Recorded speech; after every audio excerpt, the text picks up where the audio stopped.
Good morning, everybody, and welcome to the Trade Talks Live. Happy Friday. First off, it is the last day of the week. Let's not focus too much on the weekend, though, quite yet, because it is day 5 of Safety Week.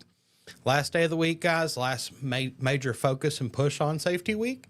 So let's keep it going, just as usual. We'd like to thank you for coming to the Trade Talks. This is a show where we get to talk blue-collar trades for an hour every day at 11 a.m. Eastern Time. That way we can catch everybody live during their lunch, or you can catch the replay after and get your dose of trades for the day. We cover topics like national news, bottom line, safety, new construction, mindset growth, all trades, specialties. We talk business training, vehicles. We do some social media spotlights, things like that. Talk materials, equipment, and tools, and even mechanical, electrical, and plumbing. So love what we get to do here. We do like to thank Leak Pro for sponsoring today's episode of the Trade Talks. Lets us get in here and hang out and do what we do. As you can tell, Roger is not here today. It's just me, Squirt, taking over the show once again. He is actually up in Virginia now. I think he'll be speaking here in about half an hour or so. So if you're up there doing the meet and greet, man, awesome. Let me know. Thanks for tuning in. But we do want to thank Leak Pro for sponsoring today's episode. If you want to check out the most precise leak detection system for professional plumbers, visit www.leak-pro.com. But also they can give you a training, and we'll train you up, come out, spend 2 days. I'll teach you how to locate lines, pinpoint locate leaks on water, under slab, out of the slab, even on sewers. Give me a call at 1-8888-LEAK-PRO. I'd be happy to discuss that with you. One other thing, top priority, do not forget it is Mother's Day weekend. So to all you moms out there, happy Mother's Day early. It's coming Sunday. I'm going to take mine out to lunch.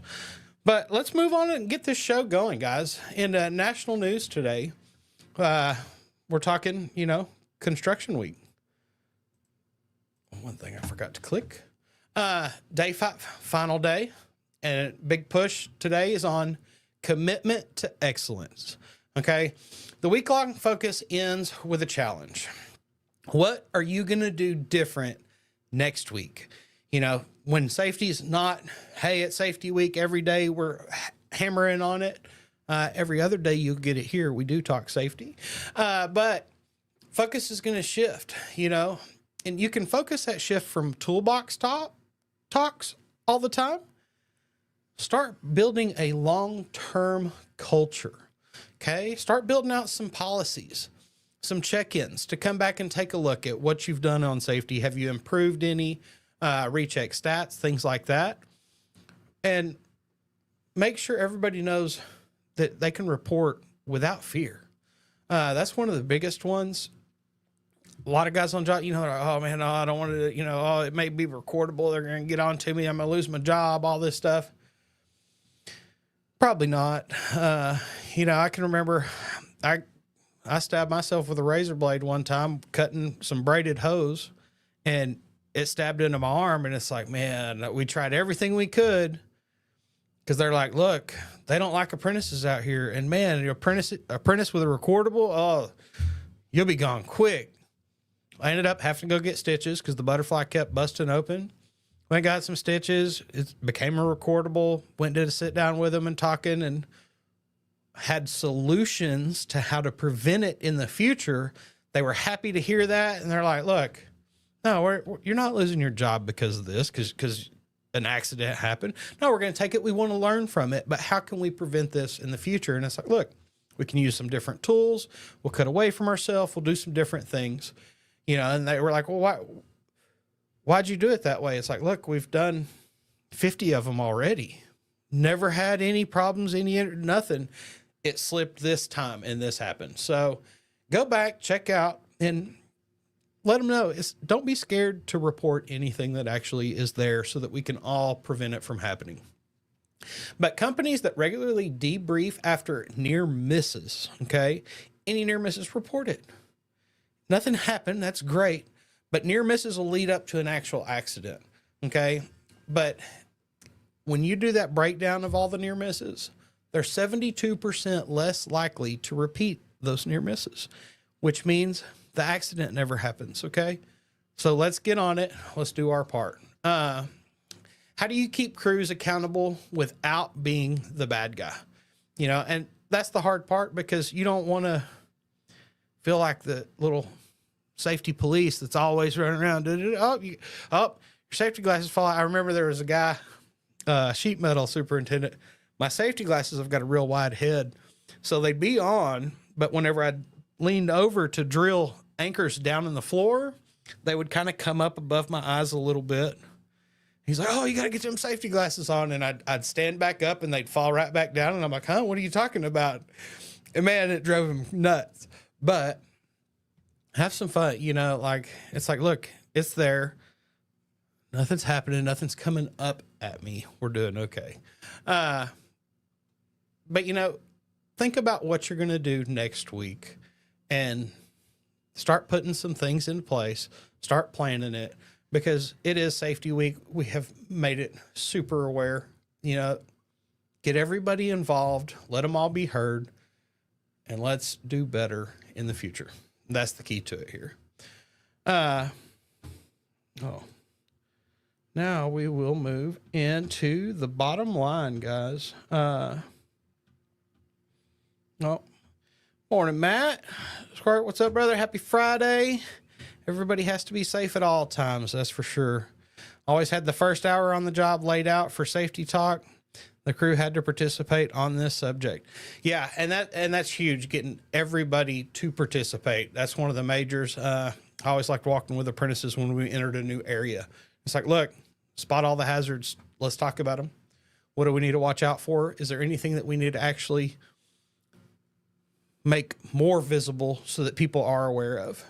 Bottom line's tacos. Man, today we're going to talk about a different one, brother. Are you accidentally paying employees to wait around? Now, it's something, it happens in the trade. Like, there's times you got to wait for something to happen, or you're waiting on somebody, you're waiting on access, anything like that.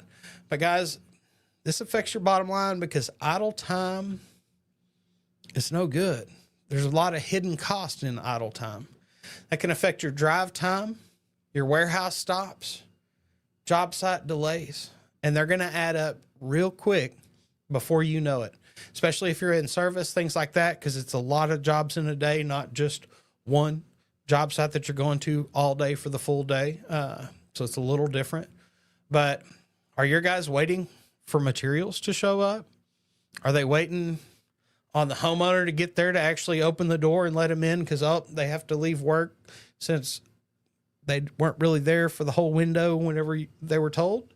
You know, it happens. But also, are they waiting on you? Are they waiting on an answer from you to assign them the next task, where to send them, things like that?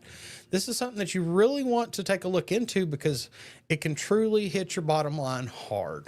Okay. And there's some true fixes out there for y'all. There's some route planning apps that you can reduce windshield time, things like that. Keep a bin of busy work. If they're waiting on you for that next call, something like that, give them some task like inventory on their truck, tool checks, inspections, things like that, vehicle wipe downs, clean out the trash, clean up anything. Like, things like that are super important when there is that idle time. I can remember back whenever me and my cousin, I was working with him some, and we would go do water heater change outs. Well, first thing you want to do when you get there is get it draining. Shut the water off to it, get it draining quick. Because then, instead of just standing there waiting on it to drain before you start any work, start prepping the new one as close to as you can get to where you're making these cuts. You're pulling that old one out after it's done draining. You're throwing the new one in and you're hooking it up, and you'll be done. You'll be out of there quick. Prefab everything that you can on that new one is what I learned over time.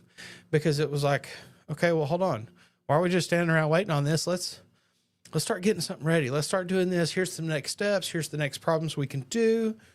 Or check the tools, get all that stuff out. You know, we would always do that, but some guys would stand there and drain. Like I remember I hit a job, guys were just standing there waiting on this water to drain. And it's like, well, you know, it's airlocked right now. That's why it's only seeping right now. You need to drill a hole in the pipe up there. Huh? What are you talking about now? We've been waiting on it. It'll stop here soon. How long y'all been doing this? Oh, we've been waiting 2 hours to do this change out real quick. Okay, hold on. Watch this.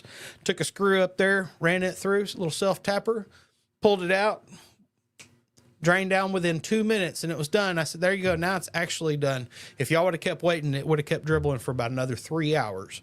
Guys, think it through and keep going. You can add GPS tracking, job start and stop check-ins so that you know when things are going on. A good exercise, audit the last 5 jobs that went on. How many hours were spent actually working versus travel, all that stuff, things like that. Guys, we know that they're on the clock, but are they on the tools? This is something to take a look into because it will affect your bottom line. Stanley, good morning. Happy Friday. Yes, sir. Hope everything is going good in your world. Matt, it's called the hurry up and wait cost.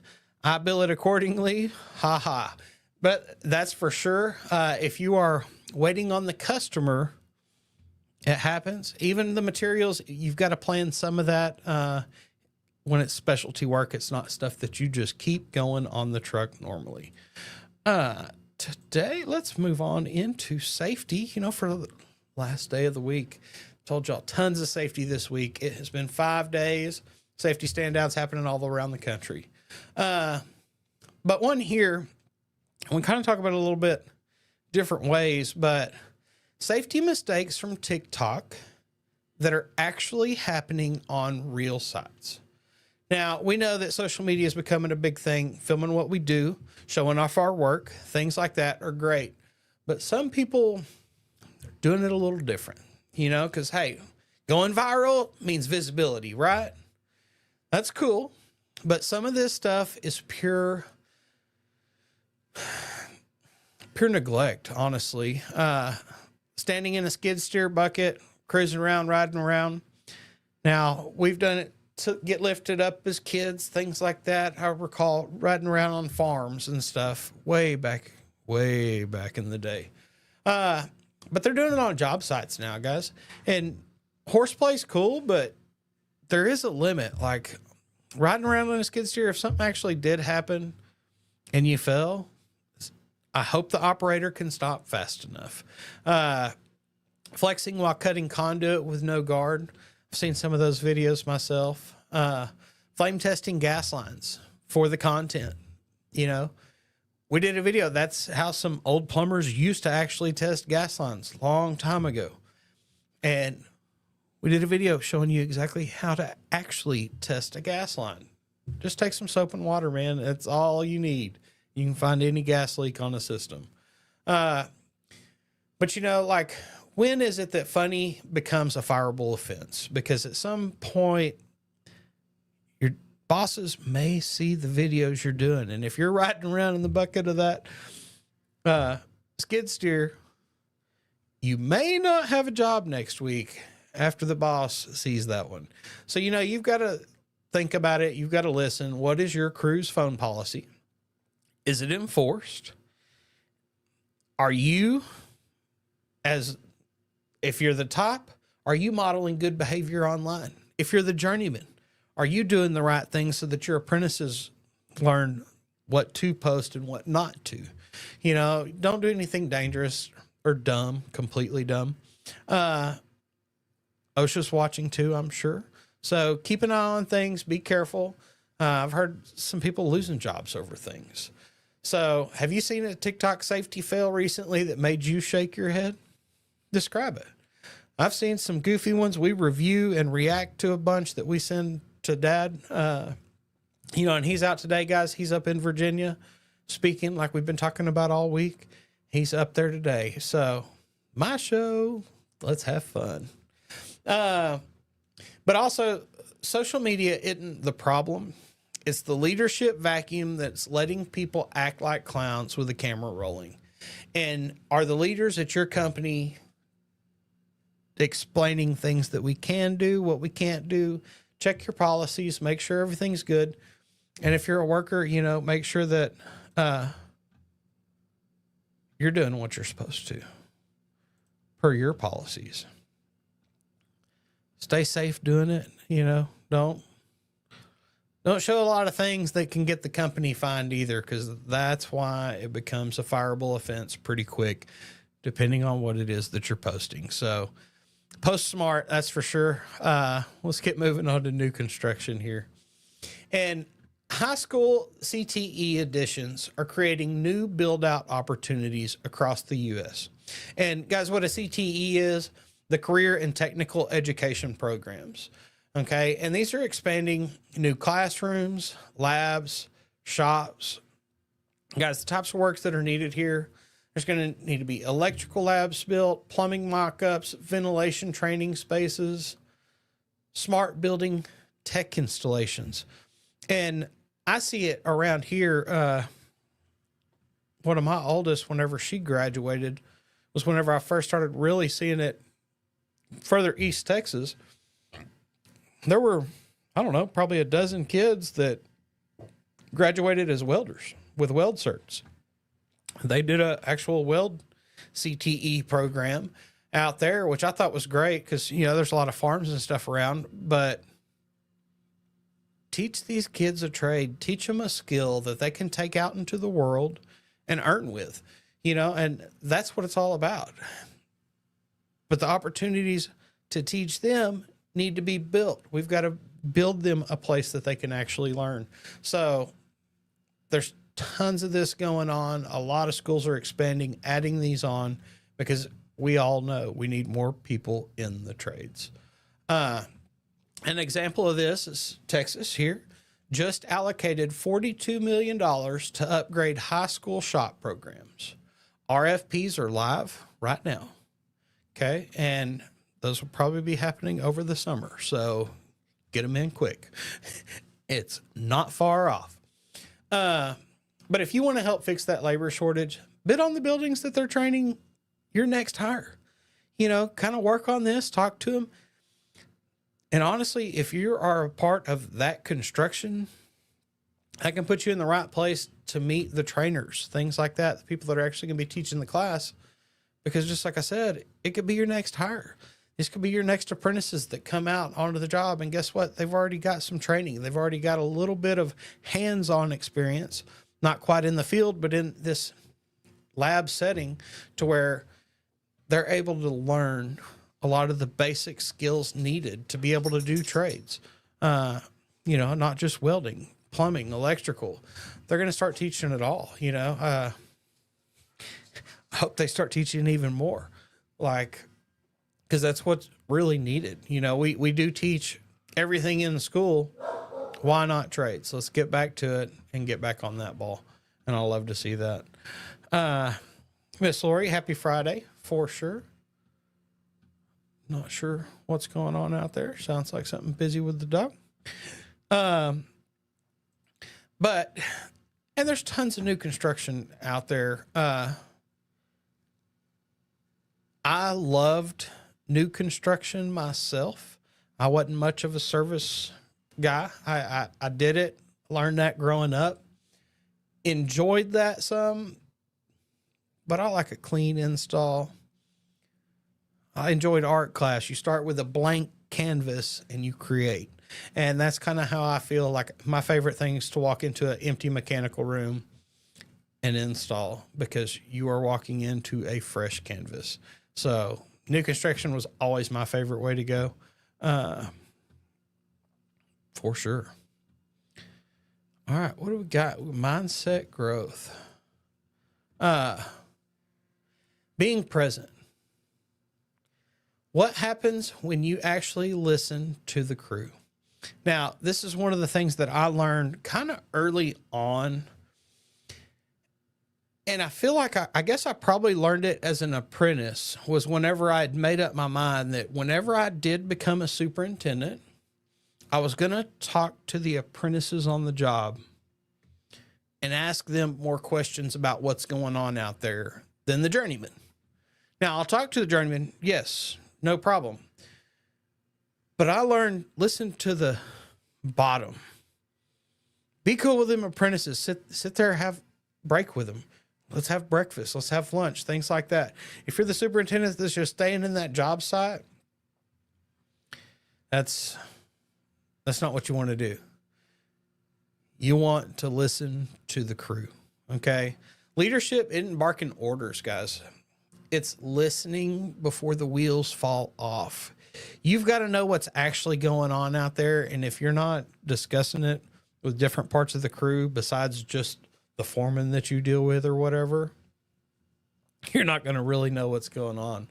But your team knows when the van doors are jacked, when floor isn't safe, or even the ductwork was off 2 inches. They know that. You don't know that.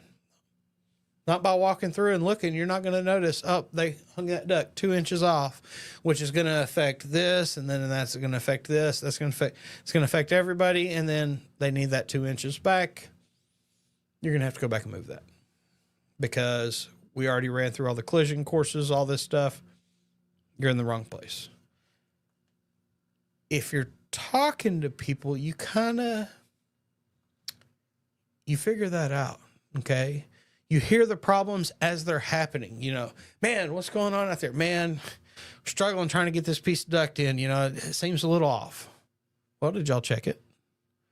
Did y'all check the layout? Did you verify that everything's right and where it's supposed to be? Be there to hear the problems so that you can help solve them. Because typically when you're the superintendent, you've been there, you've done it, and you've already dealt with those issues. You know how to get through them. So help guide the crew. Because you are the leadership. Listen to the crew and help them out. This is going to help because then all your technicians, they feel heard. And if they feel heard, they stay longer. Guys, crews, whenever you spend the time with them, talking to them the way you do and training them up, and they know that they can talk to you about anything, any issues or problems, struggles, whatever, you're going to help guide them through it and get them to the other side so that we can all progress forward. It is your job you're running. But also, if you're listening, you can catch some dumb ideas before they actually go live and happen. That's one thing I never understood about superintendents that were always in the trailer. It's like, man, you don't really know what's going on out here. Oh, yeah, we're this far. Yeah, we got this far. You can see it on the print, sure, but you don't really get to see it out there because it looks great on paper, always.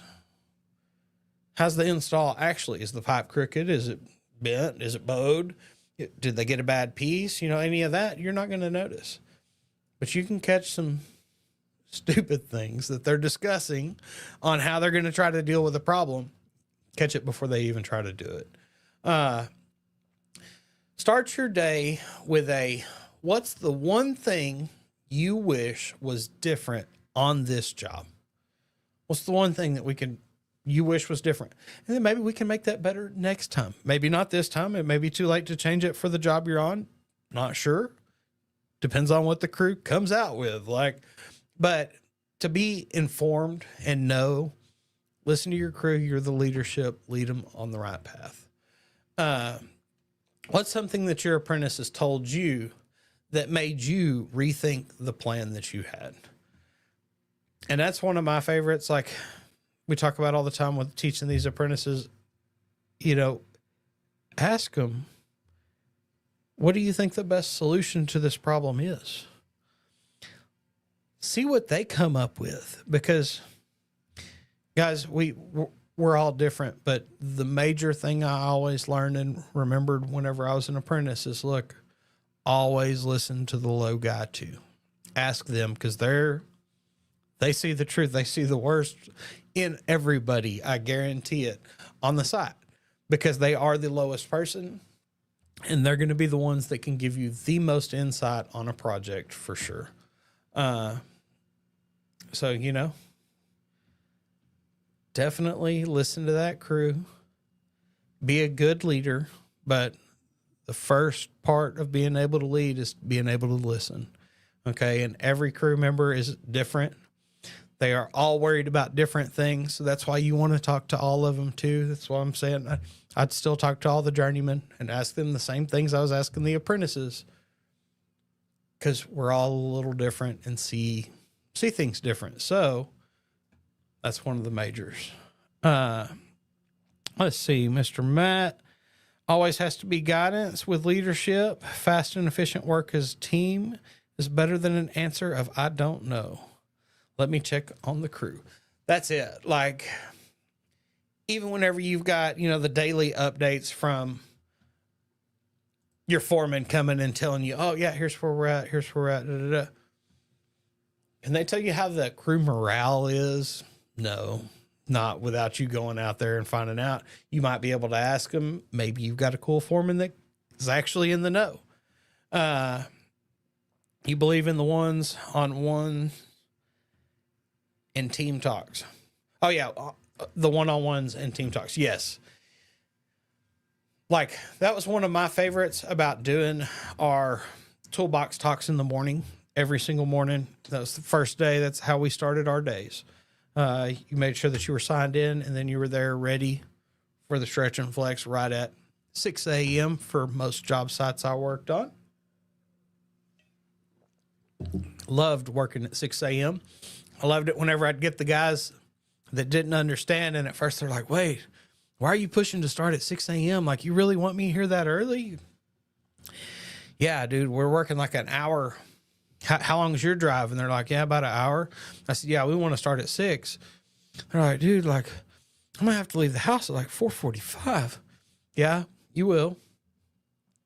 But at 2:30, when we get off, and it's only an hour to get home, you're going to love it. And then they're like, you think? After day one, they're just like, oh my gosh, that drive home was so nice. It was just like driving into work. There's nobody on the roads. And it's like, compared to normal, correct. That's why we push for it when we can do it on a job. Then you see that light bulb click. So love to hear it. Teach them young ones, but listen to your crews out there. They're going to give you the best feedback and keep you informed on what's actually going on the job. Or even on the service calls. Make sure you're talking to the guys in the evenings whenever they come in to see what's truly going on out there. Sorry about that. We would like to thank Leak Pro for sponsoring today's episode of the Trade Talks. And Leak Pro builds the most precise leak detection system for professional plumbers. And Leak Pro, guys, it's me. I build all the equipment. I always suggest checking out the complete kit. It's the one that comes with both pieces of equipment I build. Covers you for anything, no matter where the leak is at. I do the probe. It's T-handle style, made out of a solid block of aluminum. Super durable. It's got a stainless steel rod on it, and it's real durable for probing in and out of the ground. That's the one we build for that meter to the home service. Anything underground it's great for. Also, it comes with the Sidekick. That's this pistol grip style one back here. Aluminum rod. Great for when you go indoors, listening through any slabs. If it's a slab in the home, driveway outside, sidewalks, things like that, and the leaks under it, you're going to want that Sidekick. Because that aluminum rod, it's a less dense metal, so it enhances the sound the leak's making even more. So you can check out the equipment at www.leak-pro.com. But also, if you don't know anything about it, you can come out and spend a couple days with me and do a training. I'll teach you how to locate the lines. I've got 11 leaks under the slab out here that we built to be able to train you on how to pinpoint locate. I also have one line with a leak just outside of the slab so that you know what that sounds like too. But then also I've got a couple sewer systems set up. I've got one cast iron and one PVC to be able to learn how to go to the double clean out outside and determine exactly where a sewer system's leaking. It's a non-invasive way when you can't just see it on the cameras. If you want to check out the training, give me a call at 1-8888-LEAK-PRO. But also, you can do a sit down with Roger during that training and take a look at your business's marketing and SEO. He's been screwed over by a lot of marketing companies, so he likes to help any company that comes through and does training and teach you how to market leak detection in your local area. Mr. Trip Stanford, what's up? How's it going? Hope everything is going well. Matt used to come in at 4 a.m. with coffee and donuts before stretching. Tell me about that Leak Pro.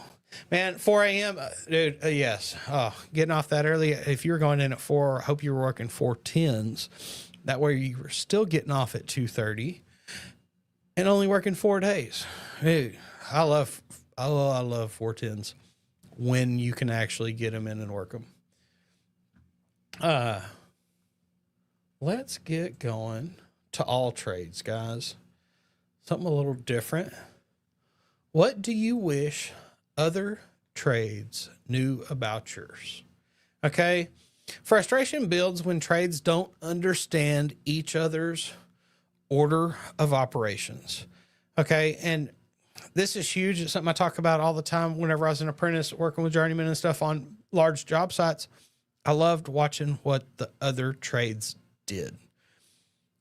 Just to have a decent understanding of the process of the whole building, honestly, for me, but to watch their techniques and styles.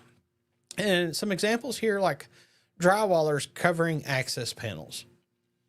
They didn't know that you needed access to that. Oh, they didn't see your mark there, actually. So they just kind of covered everything up. Oh, oops. Oh, now we got to go back and work on that. Dang. Okay. HVAC, blocking plumbing paths. You know, that's happened to me a lot with some of this large duct for large projects where they're like, nope, doesn't matter. And it's like, well, that plumbing has to go there. There's no moving it because that's where the fixtures have to be. I can move some of it, but not that part. Okay. So your duct can't penetrate right there. So I had something to always look at. Electricians stealing pipe rack hangers. Oh. Electricians around me learned pretty quick. Don't jump on his rack. Just don't. I'll let you on it when I'm done. If you let me know early enough, I might even create it with enough room that you can actually fit. But most of the time, it's figured for my pipe only, and no extra weight whatsoever because my pipe usually gets filled with water. So real important to kind of have an idea of what's going on in the other trades on a job site. Good tip here, like host a cross trade walkthrough before rough end starts. Okay. Like so that everybody can kind of discuss with each other. As we're talking, we can let each trade talk about what they're going to be doing in the areas, things like that, so that everybody understands, oh, here's what they got to do when they're in there, and then I can get my turn, things like that. And you start to build a schedule and get a good idea because you know who has to go first based on what they have to do. And it helps build mutual respect early because they understand exactly what you have to get in there and do too. So super important. But like in your trade, what do you wish other trades knew so they'd quit screwing your stuff up? You know, my big one was electricians jumping on your rack. Oh, well, we jumped on the bottom of your unistrut there. Da, da, da, da. You can't. Why? Well, because you're going down the center there. Yeah. Well, I got to put in low point drains on my stuff. Oh, yeah, you're in my way, and that's not going to work. I will cut it out. I don't care. So, you know, keep an eye on it. Let people know, hey, avoid this spot. Anytime you see this type of pipe, don't run right under it because, you know, unless you're going sideways, then it might be fine. They can probably move that drain over a few inches and be just fine too. But guys, on the job, we're not rivals. Okay.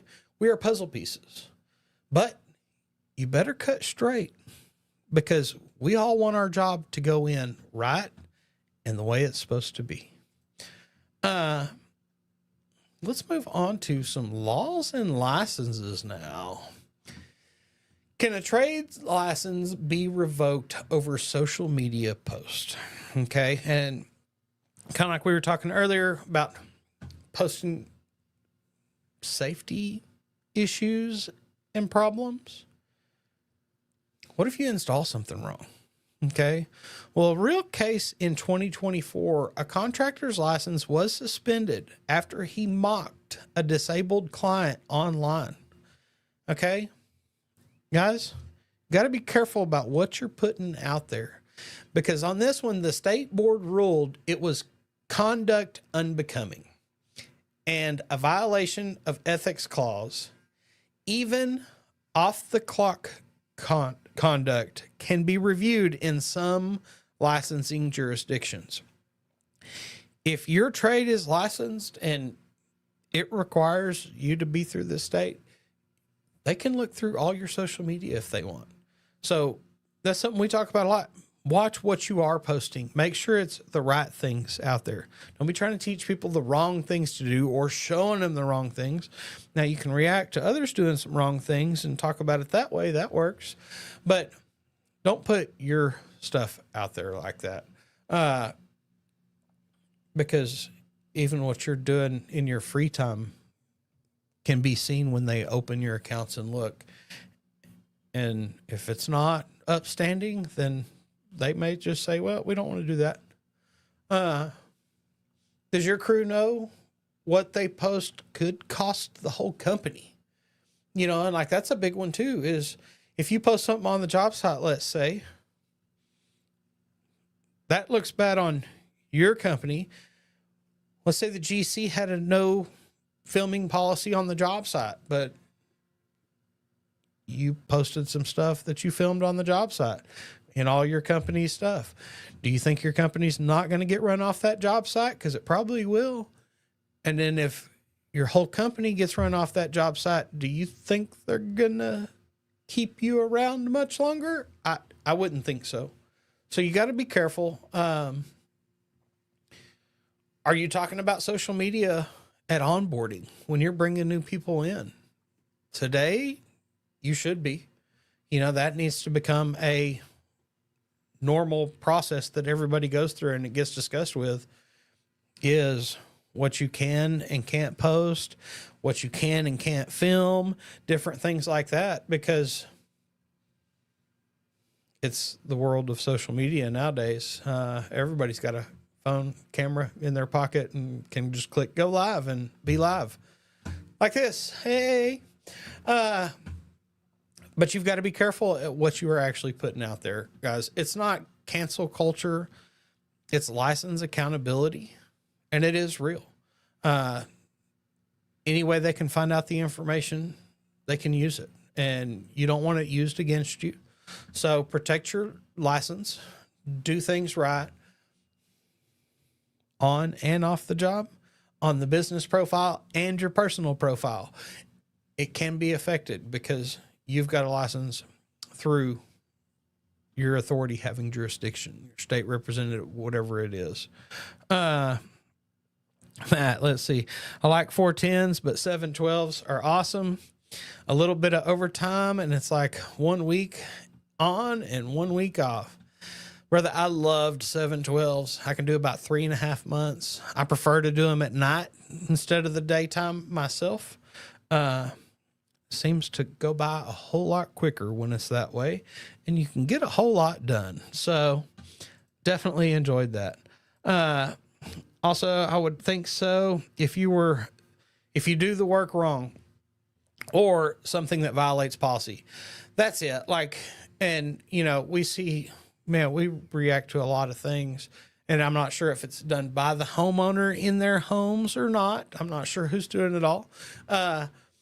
But we see some hodgepodge crap that people put together and they're like, oh yeah, no, perfect fix. Perfect fix. No, it's not. No, not at all.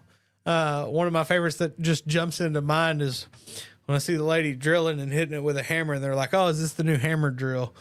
Hilarious. Just not unsafe or wrong. Well, okay, it's pretty wrong, but it's out there. Let's move over here to business training. Tracking time right. Are your techs logging honest hours? You know, and this kind of goes into earlier when we were talking downtime. Are they waiting around? Things like that. Are you still doing paper time sheets? That typically leads to some padding. Do you have GPS and task-based reporting? That's going to cut the fluff for sure. You can also look for flat hours. Okay, same every day, or odd punch-ins. Start time before the clock. Keep an eye on it. Like, I was always there early, so, you know, bosses would just tell you, look, work don't start till 7. You can be here as early as you want. You just can't start work, sorry. Or 6, depending on the job. But weird punch-in time, like abnormal, different things like that. You're going to want to keep an eye on this. Digital's great. There's tons of apps, things like that. Some solutions here. You can clock in only after job site arrival. That's a big one. That's what ours typically was, but I worked on like large commercial job sites. I was on the same job all day for long periods of time, not just partials. I didn't do much service during my full career. Add notes with photos for verification. Whether you're having your guys that are doing service take a picture of, well, I mean, I guess the picture's time-stamped. Make them take a time-stamped picture in front of the first customer's home. Yep, look, I'm here. I'm about to knock on the door. Here you go. I was actually there. And then the time that they're getting ready to leave, same thing. Before and after photos, take a look at the times when they were taken, when they were saved, things like that. You can use some project boards with time-stamped assignments. Like we do that. I try to do that a lot during my days here. Sometimes whenever we've got a lot of things going, it's like, look, this is all the time I get to spend doing this task, doing this problem, working on this issue. But we juggle a lot of things. So good example here. One shop added geo punch in. So based on GPS, things like that, and added that tracking and reduced payroll variance by $800 a week. Okay. $800 a week, guys, that adds up quick. All right. That could be an extra low paid apprentice that can help out at the shop, something like that. No telling. Keep an eye on it. You know, is there some things that could tighten up the way you're looking at this? This is something that you need at your business. Start doing some research. If they're on the clock, they should be on the wrench, not in the gas station for 40 minutes. You know, waiting in line. Oh, it was a slow pump. It was taking a while. Okay, I run into those too. Sometimes I stay. Sometimes I put $10 in and I'm like, okay, that'll get me far enough to get to another gas station that's quicker because time's money. We all know that. How are your employees acting? You know, keep an eye on things. Check some GPS occasionally. See how things are going. Monitor it. Use a lot of apps to help cut down the extra driving. I know the old man talks a lot. Back whenever he had some people, they would drive the longest way possible to get from job to job because they got paid windshield time. And it's like, look, I'll pay you windshield time, but the windshield time you actually need. Now, this was a 20-minute drive. You spent 45. I'm not paying it. It wasn't traffic. It's the route that you chose. I'm sorry. You weren't avoiding traffic either. And that's just the truth. Let's see. Definitely don't want to be the guy saying, hold my beer. Then the boss pull you in the office next morning. Social media is dangerous if you don't use it correctly. That's it. Like, you know, I say hold my beer a lot, but I don't do anything stupid after it. I'm smart because That's it. You can't be doing dumb crap. You got things you do come with consequences, and it's the choice on do you want to pay the consequences or not. I don't like giving up my livelihood because I wanted to do something dumb one night that I had too many beers. But be smart about the things that you're putting out there for sure. Let's move on into some vehicles. Okay. Should you offer take-home vehicles? You know, is that something that your company does? Do they all have to come back to the office? It's going to depend, I guess, a little on the trade, on what tools are on their trucks, things like that. I feel like most of the company vehicles I always had were take-homes. Some of the pros here, though, crew shows up ready.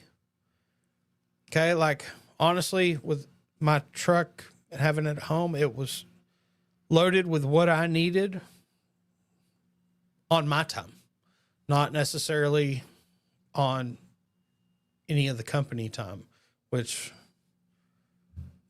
never thought of it that way. Ooh. But it is. They show up ready to go. They've got the truck loaded. It's all there. There's less office congestion. All the guys in and out every morning, bumping into each other, talking to each other, wasting time. That's cool. But take-home vehicles can boost morale if you manage it right. Okay? You do have to keep an eye on it. There's lots to think about here. What's the value of the tools that they've got? Things like that. Some of the cons. It's going to get some wear and tear from personal use. Okay? Because we all have somebody at home. Maybe. You got this honeydew. Oh, hey, stop by and grab this on the way home. Oh, stop and pay this bill. Oh, stop and do this. Stop. There's going to be some personal use naturally because, you know, when you're headed home from work, don't you have to stop by the grocery store occasionally? Yeah. If you're driving a company vehicle, do you drive it home and then pull out your personal vehicle to run and do that errand real quick and drive back into town or whatever? No. You're going to stop real quick and do it. Hopefully not to the liquor store. You get in some trouble for that. But it's going to get some wear and tear for personal use. Fuel use spikes. There's going to be some weekends that they need it more or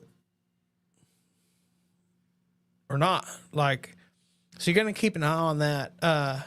Overnight parking risk. That's one of the majors there because if they have a lot of valuable tools in that truck and they live in a bad area, you probably don't want them taking that vehicle home and parking it out on the street in front of their house.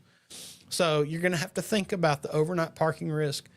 And it's going to be based on the employee and where they live. Like we're in the Dallas area. So that was something that was always discussed.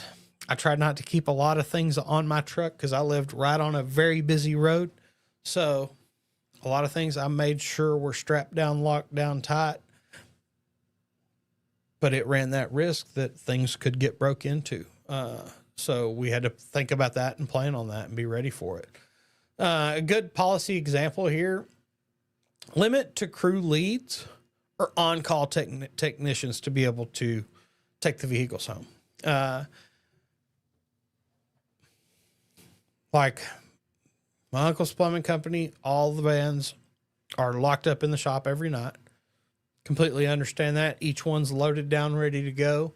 That's a lot of value. He doesn't want to be down. So there's pros and cons to all of it. So you've got to try to figure out what's the right thing for you. You can add some dash cams and GPS. You can require log of any non-work stops. You know, hey, I stopped by the grocery store on the way home. Okay, well, how much was it out of the way? Did you take a couple extra turns to go a mile out of the way? Just curious, so that we can kind of log that and deduct that from the mileage. But a truck in the driveway may save you time. or cost you trust.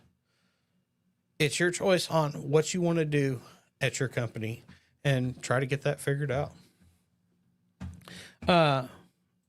We'll get going on social media. And guys, it's Friday, so we've got to talk some plumbing. Matt, for sure, yeah, Dad's terms, hold my margarita. Yes, we are definitely some margarita drinkers. We do get to enjoy that. So plumbers, let's talk this crazy old school plumber. Old school. This guy here. Yeah. Old Roger Wakefield. Since he's not here and it's plumbing day, let's talk him. Guys, he's been doing this a long time. Everywhere we go, I'm always hearing, man, you started it for plumbers. A lot of y'all watch him, I know. But look here, guys. He's up to 127.2 million views, 665,000 subs. Guys, he's been doing it a long time. 8 years ago. Some of the originals. These were some ads, I'm pretty sure. Here's where the actual YouTube started 7 years ago. Just a little over 7 years, I'm pretty sure now. He's come a long way, guys. Been doing it forever. Forever. Most popular video, as we all know, how to fix a running toilet guaranteed, with 5.4 million views, guys, in 5 years. Pretty wild. This one's a tough one for us to compete with, but we do it occasionally and get ahead of it some. But we cover all sorts of things on this channel, guys. And honestly, he loves to help you learn plumbing. Whether you're interested in starting it or you're trying to run a plumbing company, he's out there trying to put information to teach you and help you advance yourself in your life, in your company, things like that. I've been making him do some of these reacts lately to all these DIY guys saying, oh, everybody's been doing plumbing wrong. These have been pretty fun. Been kind of good to get some of his insights here.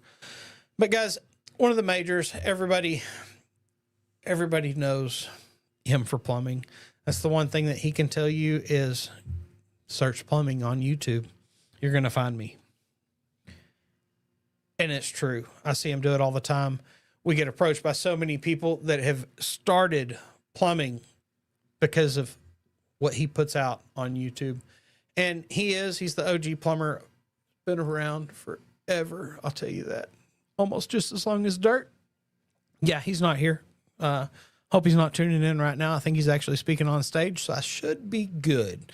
But he goes through, he talks to the apprentices a lot. He talks to owners, business runners, entrepreneurs. He'll teach you mindset, marketing, everything he can teach you about plumbing. He wants to put it out there for you. We do it with other people, without people, with sponsors, without sponsors. It doesn't matter. We try to teach as much plumbing information as we can. And guys, if you're not out there on social media, you can get on it. He's recognized everywhere. So it's really cool. He started it just to get the phone to ring more at the business. And honestly, it really does work. So check it out. Social media is a good thing. It's a great marketing tool. I study and learn more and more about it all the time. Let's see, Mr. Matt, gotta love it. Remember when his videos hit the tube? Yes. You guys have done some awesome work. Gotta run, sir. Have a great weekend. You do the same, brother. Don't forget it is Mother's Day weekend. So make sure you call your mom. And that's for everybody out there, man. All you moms, any moms out there listening right now, watching, happy Mother's Day early. Hope you get to enjoy it. Let's see. We've got some questions here. How much time is acceptable between jobs before it becomes waste? You know, like if it's 15 minutes, is it a big deal? It can be if it's 15 minutes between every job. But ideally under 20 minutes. Okay. More than 30 minutes, you may want to audit the dispatch. Make sure that we're getting better times on things like that. See what's really going on. And, you know, this is mainly for service. Like, less than 20 is great. If you can cut the trips shorter, keep clusters tighter, things like that for your areas, it'll help. Can a post on your personal Facebook cost you your license? In some states, guys, yes. Okay. Especially if it involves clients or any inflammatory conduct. Okay. Don't blow up. Don't trash them. Don't do any of that. Don't, oh, here, look what this cut. No, don't do it. Don't do it. Just keep it to yourself. Post the good things that make you look good. Not anything bad that can be perceived the wrong way. And I understand it's tough because guess what? There's haters out there that are going to hate on anything that you put out on socials. And that's just part of it. It's what they do. But keep an eye on it. How do you keep your team focused on safety once the hype week is over? And it's something I was talking about earlier. You know, keep it daily. 2-minute hazard talk. Start building a culture of safety. One of the things that the company I was at, one thing every single person there knew is if it has to do with safety, we would have it. There was no question, no doubt whatsoever. If we said, hey, I need this so I can be safer on the job, you were getting it, period. And that was something I learned as a superintendent from one of the safety guys is if there was something you needed on a job and it wasn't in the bid, but you could come up with a way to make it a safety solution, safety could pay for it because they have X amount of dollars set aside from every single job to buy safety equipment. So be cool with your safety crew because, man, guess what? They may have a pot of money that could help you out and benefit the job and the workers and employees. So for sure, crew-led safety wins, leadership walks. Guys, do it. Take the top guy, walk all the youngsters through. If you've got green apprentices especially, make sure you spend the time with them and point out any of the issues, problems, hazards that they need to watch out for, areas that they don't need to be in, things like that. Let them know. Because, guys, when they first come to a job, they don't know. They don't know nothing. And you've got to make them aware of every single little thing. And at the beginning, repeat, because you don't know how much they retain because they are getting a lot of information, especially when they're day one, things like that. So don't forget that. Okay, we got one more real quick. What's the ROI on take-home trucks? Honestly, only worth it if it saves on dispatch and it boosts call response, guys. Monitor it really closely. Extra costs can eat the profits if drivers are abusing it. Okay. And then just keep an eye on it because you don't want a lot of time wasted. You want things to keep working in the way that you need it moving. Everybody, thank you for tuning in this wonderful week. I know it's been safety week, a long one. Appreciate you hanging out with me while the old man is out. We would like to thank Leak Pro for sponsoring today's episode of the Trade Talks. They build the most precise leak detection system for professional plumbers. If you want to do leak detection, check out the equipment at www.leak-pro.com. But also, if you don't know how to do leak detection yet, give me a call and we can talk about a 2-day training that I do here just outside of Dallas, Texas. I'll teach you how to locate the lines, locate leaks under a slab, outside of the slab, even determine where a sewer system's leaking. Non-invasive when you can't see it on a camera. Give me a call. Let's discuss it, guys, at 1-8888-LEAK-PRO. And guys, Henry Wakefield here. Thank y'all for tuning in. Hope to see you back here next Monday. Roger will be back. He flies back in tomorrow. So everybody have a good weekend. It is Mother's Day weekend. Don't forget, call your mama. Guys, get out there, stay safe, and hit it effing hard. Bye, y'all.